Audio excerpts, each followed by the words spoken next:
तानी और स्वयं का एक रूम शेयर करना तो चाहिए। दोस्तों, जानते हैं कि आगे की कहानी सोफिया की फ़ोन करती ही स्वयं परेशानी से क्या हुआ।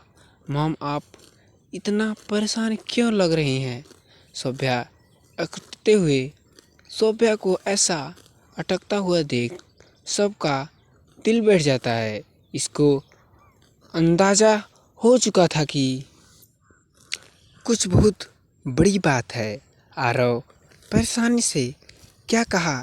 चाचू ने क्या कोई प्रॉब्लम है? सौभ्या परेशानी से आरव की तरफ देखते हुए, बेटा आरव तो तुम्हारे डैड आ रहे हैं। सौभ्या की बात सुन आरव के चेहरे का रंग ही उड़ चुका था। आरव अब वहाँ से उठ कर अपने कमरे की तरफ चला जाता है। वहीं सब उसे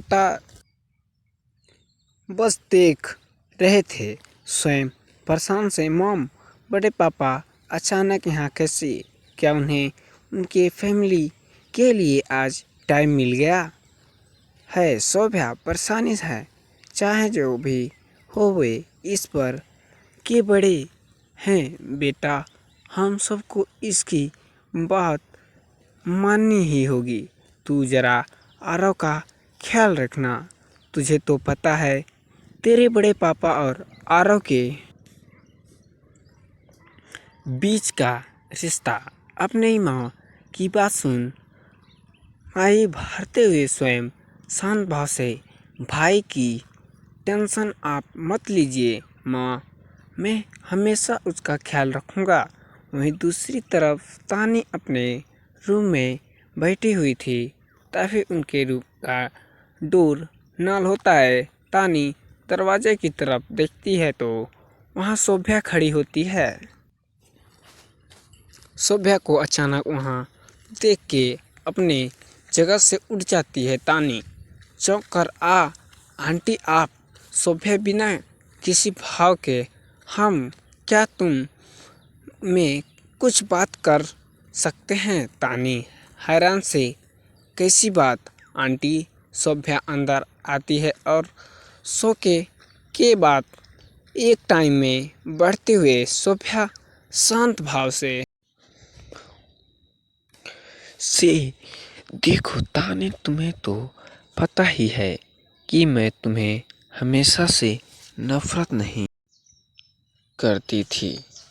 मैंने तुम में और औनी के कभी कोई फर्क नहीं किया था। तानी बस बिना कुछ कहे शोभा की बात को सुन रही थी। उस पर आगे कहती हुई, शोभा, मैंने तुम्हें अपनी बेटी जैसे प्यार किया था, लेकिन तुमने जो स्वयं और काया के साथ किया वो माफ़ी के काबिल नहीं था, और मुझे लगता है नहीं भी मैं तुम्हें इतना आसानी से माफ़ कर पाऊंगी। वही तानी जो बिना किसी भाव के खड़े ये सब सुन रही थी, अचानक उसकी आंखों में आंसू आने लगते हैं। उसे एहसास हो रहा था कि मैं बहुत ज़्यादा प्यार करने वाली उसकी आंटी अब उसे कितना नफरत करती हैं। आगे कहते हुए सोफिया शांत भाव से, तुम्हें तो जेठ जी से गुस्से के बारे में पता ही है, और उसे अभी तक तुम्हारे और स्वयं के रिश्ते की सच्चाई पता नहीं है। उन्हें यह लगता है कि तुम और स्वयं साथ में खुश हो, इसलिए तुम से वे रिक्वेस्ट है कि तुम उसके सामने यही दिखाना कि तुम हो और स्वयं साथ में खुश हो, चाहे जो भी है। वैसे ही वे इस घर के बड़े हैं और उनका संभालना करना और उनकी बातों को मानना हमारा फर्ज है। इसलिए उनके सामने बस ताने सिंह नहीं, ताने नया की तरह मिलना। शोभा को बातों और तानी शांत भाव से सुन जा रही थी। तानी शांत भाव से जी आंटी, मैं पूरी कोशिश करूँगी कि बड़े पापा को शक ना हो। सोभ्या हाँ में हाँ अपना सिर हिलाती है और वहाँ से उठकर जाने लगती है। सोभ्या जाते हुए अचानक से रुक जाती है और पीछे मुड़ते हुए सोभ्या शांत भाव से मैं मेड से कह रही, तुम्हारे सामने स्वयं के राम चिपट करवाती हुई इतनी कहकर सोफिया वहाँ से चली जाती है।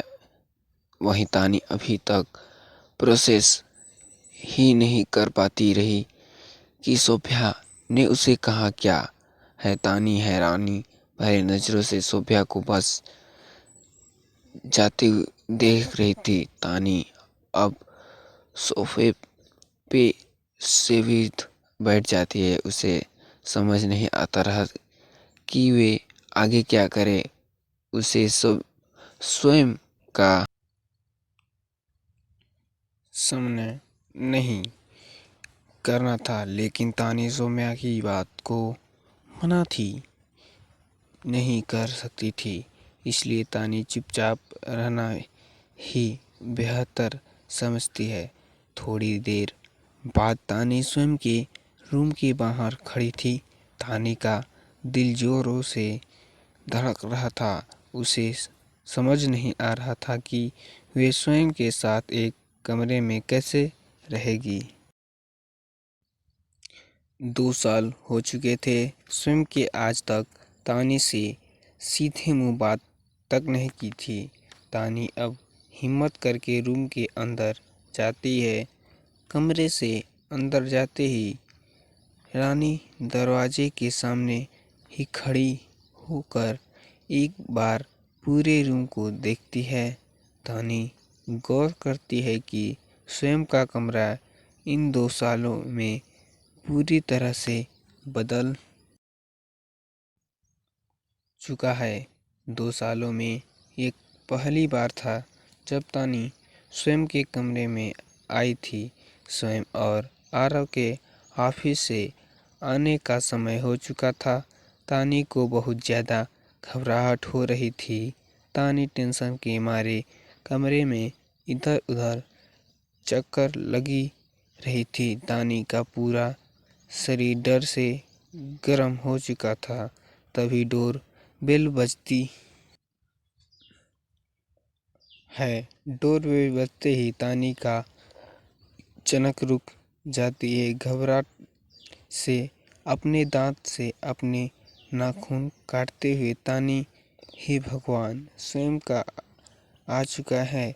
पता नहीं मुझे यहाँ देखकर स्वयं इस घर में कौन सा तूफान लाएगा।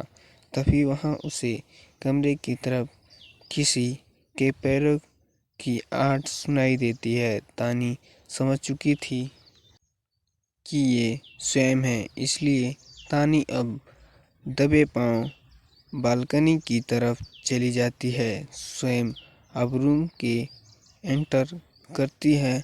स्वयं अब अपना ऑफिस बैग एक टेबल में रखता है और फ्रेश होने के लिए वॉशरूम चला जाता है। वहीं ये सब तानी बालकनी के पर्दे के पीछे छिपी देख रही थी। तानी अपने दिल पर हाथ रखते हुए, अभी तक वो इसने मुझे देखा नहीं है, लेकिन कब तक मैं इससे ऐसे छुप रही। तुम्हें तो स्वयं का सामना करना ही होगा। तानी अब हिम्मत करती है और तानी गहरी सांस लेती हुई चली जाती। अब स्वयं का डंक सुनने के लिए तैयार हो जाना। तानी ऊपर देखती हुई, हे प्रभु, मेरी रक्षा करना। तानी अब धीरे धीरे कदमों से कमरे के अंदर जाती है। तानी अब कमरे के अंदर आ चुकी थी। तभी वॉशरूम का दरवाज़ा खुलता है और सामने स्वयं होता है।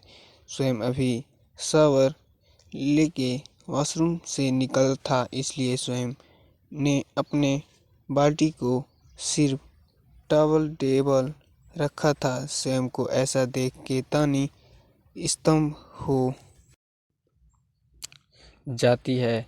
वहीं तानी को ऐसा अचानक देख के स्वयं चौंक जाता है और झट से वापस वॉशरूम में जाने के लिए पीछे मुड़ता है, लेकिन अचानक मुड़ने के कारण स्वयं दरवाजे से टकरा जाता है, जिसके कारण बाथरूम का दरवाज़ा सीधे स्वयं के फेस पे लगता है, जिसके स्वयं दर्द से कराहते हुए उठता है। स्वयं अब अपने फेस को सहलाते हुए पीछे मुड़ता है तो तानी अभी भी बहुत बनी रही खड़ी थी। तानी को सामने देख के स्वयं अपने दोनों हाथों से खुद को कवर करने की कोशिश करता है और स्वयं हैरान से तुम मुझे ऐसे क्यों देख रही जा रही हो। स्वयं की बात सुन तानी अपने सेल्स में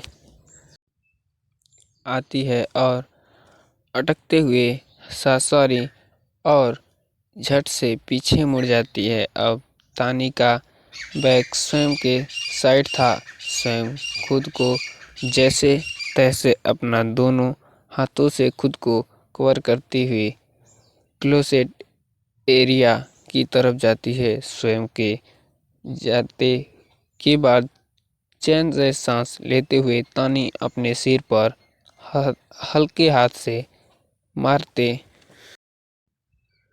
हुए पागल हो गई है। क्या तानी स्वयं को ऐसे क्यों देखे जा रही थी? तभी क्लोसेट एरिया का डोर ओपन होता है। स्वयं अब अपने घर के कपड़ों में था। स्वयं अब जाकर सोफे पे बैठता है और अपनी लैपटॉप निकालकर उसके काम करने लगता है। स्वयं के चेहरे पर अभी कोई भी भाव नहीं था। वहीं स्वयं के कमरे में होने पर भी स्वयं का गुस्सा ना करता है। तानी को बहुत अजीब लगता है, लेकिन तानी इस बात को इग्नोर करती ही बेहतर समझती है। लेकिन तानी स्वयं के कमरे में हो और स्वयं गुस्सा ना करे, ऐसा तो हो ही नहीं सकता। अब तानी से रहा नहीं जाता है और सोफे के दूसरे साइड बैठते हुए तानी हैरान से तुम मुझे पर गुस्से क्यों नहीं कर रहे हो? तानी की बात सुन स्वयं तिरछी नज़रों से तानी को देखता है। वहीं स्वयं को ऐसा देखते तानी को थोड़ा डर जाती है। तो थैंक यू रीडर्स, इस स्टोरी को इतना प्यार देने के लिए प्लीज़ इस लाइक शेयर और कमेंट करिए। Thank you so much. Bye, मिलते हैं कल नेक्स्ट पार्ट में।